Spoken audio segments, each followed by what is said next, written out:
नमस्कार, स्वागत है आपका बिहार समाचार में। बिहार के पटना में कोरोना का विस्फोट हो गया है। पटना में एक की मौत, 16 डॉक्टर समेत 1015 नए संक्रमित मिले और ये आंकड़ा एक दिन का केवल है। 5 दिन में 2283 एक्टिव मरीज हुए हैं। तो वहीं नीतीश कैबिनेट का बड़ा फैसला, कोरोना मृतकों के परिजनों को 4.5 लाख रुपए देगी बिहार सरकार। और पटना गया समेत कई जिलों में अगले 3 दिन भीषण ठंड होगी। मौसम विभाग ने जारी किया घने कोहरे का अलर्ट। तो आज से बिहार में होगा 21 जनवरी तक नाइट कर्फ्यू। तो अब तक की सभी बड़ी खबरों पे बात करने से पहले आपसे छोटी सी अनुरोध है कि कृपया वीडियो को एक लाइक जरूर करें, क्योंकि आपका एक लाइक करना ही हमारे मेहनत का फल होता है। तो शुरुआत करते हैं आज की पहली और बड़ी खबर से।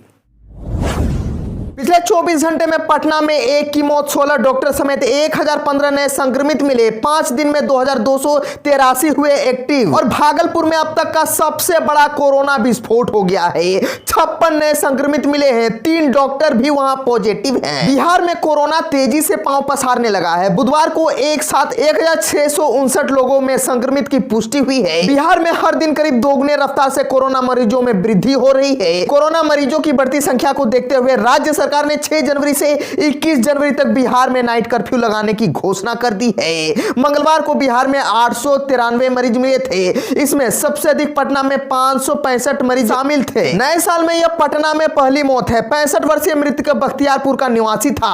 उसका इलाज एनएमसीएच में चल रहा था। पटना में 30 ऐसे भी संक्रमित मिले जिनकी जांच दोबारा हुई थी। बुधवार को मिले 16 संक्रमित डॉक्टरों में 11 एम्स के जबकि 5 पीएमसीएच के हैं। पीएमसीएच में अब तक 22 और एम्स में 26 डॉक्टर कोरोना संक्रमित हो चुके हैं। पटना के 1015 के अलावा शनिवार को पटना में जांच कराए 202 अन्य जिले के निवासी भी शामिल आए हैं। पटना में अब सक्रिय मरीजों की कुल संख्या 2283 हो गई है। और कोरोना संक्रमितों की संख्या बढ़ने के साथ ही अस्पतालों के कोविड वार्ड में भर्ती मरीजों की संख्या बढ़ने लगी है।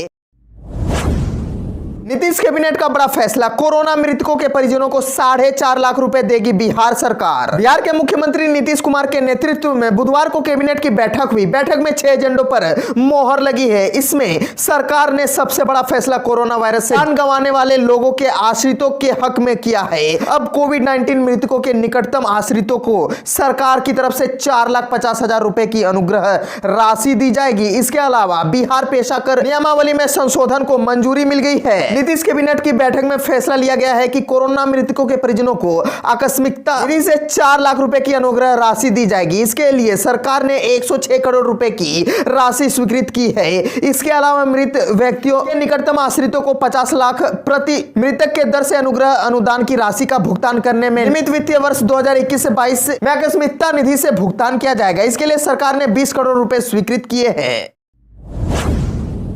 बिहार में एक तरफ जहां कोरोना बढ़ रही है तो वहीं दूसरी तरफ ठंड ने भी अपना असर दिखाना शुरू कर दिया है। पटना गया समेत कई जिलों में अगले 3 दिन भीषण ठंड रहेगी। मौसम विभाग ने जारी किया घने कोहरे का अलर्ट। सूबे में कड़ाके की ठंड पड़ रही है। अगले 2 दिन भी ठंड से निजात के आसार नहीं है। कई जगहों पर ठंड में भारी बढ़ोतरी हो सकती है। मौसम की परिस्थितियों को देखते हुए पटना मौसम विज्ञान केंद्र ने बुधवार से राज्य भर में 7 जनवरी तक के लिए शीत दिवस का अलर्ट जारी कर दिया है। इस दौरान न केवल दिन का अधिकतम तापमान बल्कि रात का न्यूनतम तापमान भी सामान्य से काफी नीचे रहने के आसार है। बुधवार को पटना और गया में घना कोहरा रहा और दृश्यता मात्र 50 मीटर ही रही। इसके साथ ही अधिकतम तापमान सामान्य से काफी नीचे रहने की वजह से पटना, भागलपुर, पूर्णिया, सुपौल और दरभंगा में शीत दिवस की घोषणा मौसम विभाग ने कर दी है। मौसमविदों का कहना है कि झारखंड से सटे जिलों को छोड़ दे तो राज्य भर में बुधवार को शीत दिवस जैसी परिस्थितियां ही रही। कोहरे के कारण राजमार्गों पर घटना दुर्घटना बढ़ गई है। इससे पहले मंगलवार को राज्य में सबसे कम न्यूनतम तापमान गया में 6.2 डिग्री सेल्सियस दर्ज किया गया था। सबसे कम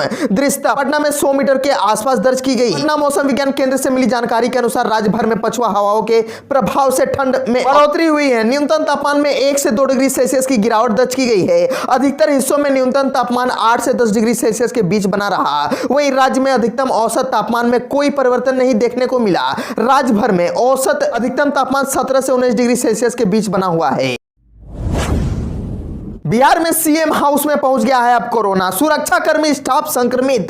पिछले बार बीजेपी में हुआ था विस्फोट, इस बार जेडीयू समेत 4 मंत्री हुए संक्रमित। कोरोना के बढ़ते संक्रमण में अब बिहार के मुख्यमंत्री नीतीश कुमार की सरकारी आवास भी आ चुकी है। मुख्यमंत्री नीतीश कुमार के आवास एकरे मार्ग पर तैनात सुरक्षा कर्मी और स्टाफ कोरोना संक्रमित पाए गए हैं। मुख्यमंत्री आवास की सुरक्षा और अन्य इंतजामों में लगभग 2 दर्जन से ज्यादा लोग पॉजिटिव पाए जा चुके हैं। बुधवार को 21 लोगों की रिपोर्ट अब तक पॉजिटिव आ चुकी है। मुख्यमंत्री आवास पर अन्य कर्मियों की जांच लगातार कराई जा रही है। इधर दोनों डिप्टी सीएम रेणु देवी और तारकिशोर प्रसाद के अलावा मंत्री अशोक चौधरी और मंत्री सुनील कुमार कोरोना पॉजिटिव पाए गए हैं। मंगलवार को जेडीयू के राष्ट्रीय अध्यक्ष राजीव रंजन सिंह उर्फ लल्लन सिंह पॉजिटिव आए थे। कोरोना संक्रमित होने के बावजूद उन्हें मंगलवार को बाढ़ में कार्यक्रम भी आयोजित किया था और जेडीयू कार्यालय में भी वह गए थे। मंगलवार तक की सूचना यह है कि जेडीयू कार्यक्रम में काम करने वाले और सुरक्षा में लगे सुरक्षाकर्मी सहित 5 लोग कोरोना संक्रमित पाए गए थे। लगातार उनके संपर्क में आए लोगों की जांच की जा रही है। मंगलवार को जेडीयू के राष्ट्रीय अध्यक्ष राजीव रंजन सिंह लल्लन सिंह भी पॉजिटिव आए थे। कोरोना की पहली लहर में भाजपा में भी कोरोना विस्फोट हुआ था।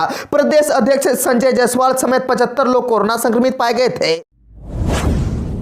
हाईकोर्ट में तीसरी लहर से लड़ाई मामले में सुनवाई। हाईकोर्ट ने सरकार को दी हिदायत, कोरोना रोकने के लिए बाजार में लोगों को जमघट रोकना जरूरी। सूबे में कोरोना से लड़ने हेतु सरकारी इंतजाम की मॉनिटरिंग करने वाले जनहित याचिका पर बुधवार को हुई सुनवाई में राज्य सरकार की तरफ से मेडिकल इंफ्रास्ट्रक्चर का विस्तृत ब्यौरा किया गया। चीफ जस्टिस संजय करोल व जस्टिस एस कुमार की खंडपीठ ने शिवानी किशोर की जनहित याचिका पर सुनवाई करते हुए कहा कि तीसरी लहर को रोकने के लिए सड़कों व बाजारों में भीड़-भाड़ रोकना बेहद जरूरी है। खंडपीठ ने मौखिक तौर पर सरकार को निर्देश दिया कि सड़कों व बाजारों पर पब्लिक के जमघट को रोकने की फौरन उपाय करे। कोर्ट ने सरकार को यह भी हिदायत दी कि लोगों के जमघट व भीड़ को रोकने का मतलब यह नहीं है कि बाजार को ही बंद कर दिया जाए। खंडपीठ ने यह भी निर्देश दिया कि राज्य सरकार हफ्ते में 2 बार प्रेस रिलीज जारी कर लोगों को सरकार से मिलने वाली मेडिकल सेवाओं के साथ साथ उन आंकड़ों को भी प्रकाशित करे जिनमें कोरोना पॉजिटिव होने की दर और रिकवरी रेट का आंकड़ा भी शामिल रहे। बुधवार को हुई वर्चुअल सुनवाई के दौरान राज्य सरकार की ओर से कोरोना की तीसरी लहर से लड़ने की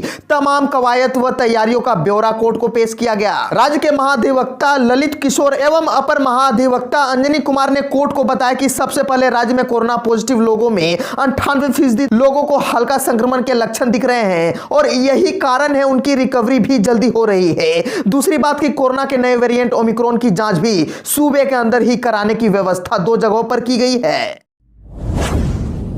राष्ट्रीय मेधा छात्रवृत्ति के लिए 23 जनवरी तक ऑनलाइन आवेदन, 27 फरवरी को होगा एग्जाम। 1 लाख स्टूडेंट्स को 12वीं तक की पढ़ाई के लिए स्कॉलरशिप। राष्ट्रीय आय संघ मेधा छात्रवृत्ति योजना परीक्षा की तिथि 27 फरवरी निर्धारित है, लेकिन कोरोना की स्थिति आगे इसी तरह बढ़ती रही तो परीक्षा की तिथि आगे बढ़ना तय है। SCERT के निदेशक विजय कुमार हिमांशु ने बताया कि पूरे देश में 1 लाख विद्यार्थी को कक्षा 12वीं तक की पढ़ाई के लिए 12,000 रुपए प्रति वर्ष की दर से दी जाती है। बिहार का 5,433 है। केंद्र ने मार्च तक चयनित की सूची मांगी है। कोरोना की स्थिति बिगड़ने पर परीक्षा स्थगित करने और आगे की तिथि के लिए केंद्र से अनुरोध किया जाएगा। सरकारी स्कूलों में पढ़ने वाले वैसे बच्चे जिनके माता पिता की वार्षिक आय 1.5 लाख रुपए से कम है वे आवेदन कर सकते हैं। आवेदन के लिए कोई फीस नहीं देना होगा।